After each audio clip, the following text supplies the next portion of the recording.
everyone, my name is Matiza. Today I'm going to speak to you guys about how to bounce back from a bad grade. I just want to start off this video by saying you're good.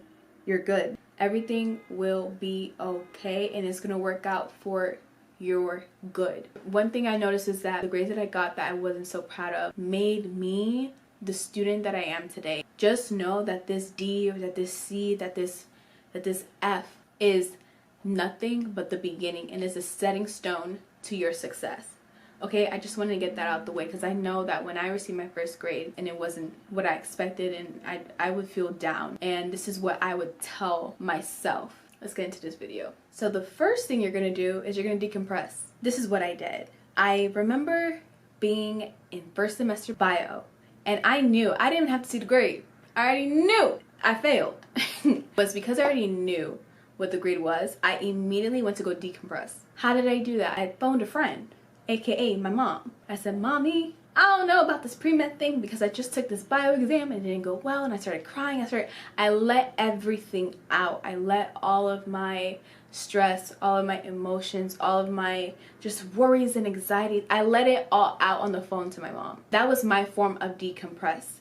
Now, that wasn't the only bad grade that I got throughout college, okay? I remember receiving another bad grade in another course in chemistry. It's the second semester. And I received it, I looked at it, I said, okay, put it down, bury it in my backpack, do whatever. And I went immediately to my room and do my makeup, beat my face, listen to some music. I probably did some content actually. And I just did me. The next business day, I'm dealing with that grade. For you, it may be running. For you, it may be getting your frustration out through a sport, through exercising, through chatting with friends. Whatever healthy way of decompressing, do that immediately. Now, why are we decompressing? We're decompressing because we are reminding ourselves that yes, we are in an unfortunate circumstance. However, we're not going to allow an unfortunate circumstance to stop us from living life, to stop us from being happy, to stop our joy. You know what I mean? And by doing that healthy mode of your favorite activity, you are letting all that harboring tension release from your body. You don't want to harbor it. You want to let it out, let it out, let it out. Otherwise, the more tense your body is, the more you're not able to think, the more that tension is going to cloud your judgment and it's going to cloud your thoughts and lead you to not make the greatest decision ever.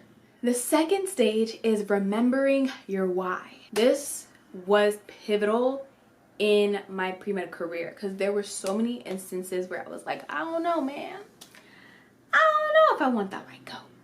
I don't know if I want to get that MD. There was a lot of moments, a lot. But what really kept me in the game was remembering my why for medicine. Why are you called to medicine? Why do you even want to go into medicine?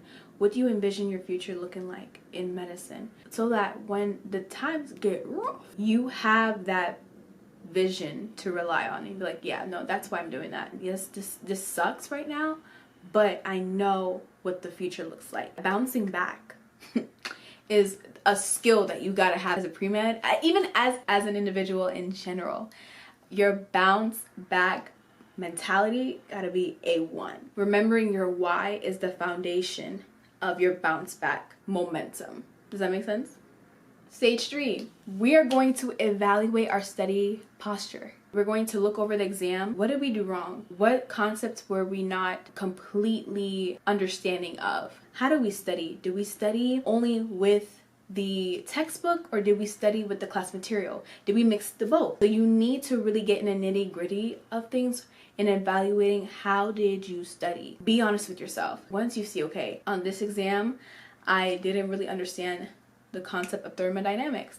What I'm going to do in the future is when I don't understand a concept, I'm not going to move on until I understand that concept at least 70%. You know what I mean? And then when you're studying, you're going to implement that outlook in your studying. The last tip, now that you have identified the learning gaps from tip 3, you are going to implement the new study approach. We're going to talk about the logistics. So I knew what was necessary for me was to implement office hours like crazy. If I was confused on the topic, writing the question down, making sure that my question is going to get answered either before I leave the class or during office hours. And take advantage of your school's tutoring opportunities. If your school has free tutoring like my school did, sign up for them. Sign up for them and utilize your tutors as a resource. Ask them questions about their studying techniques because they're a tutor for a reason. They did well in the class. How did they study? And you don't have to mimic exactly because every student is different, but their way of studying may actually inspire your way of studying and your outlook on the course. Probably you can incorporate tutors, office hours, study groups in your new plan of attack. Now make sure you choose your study groups wisely, because you know from our last video where we spoke about choosing our friends wisely. Lastly, one of the other resources that I'm thinking is off the top of my head is your class materials.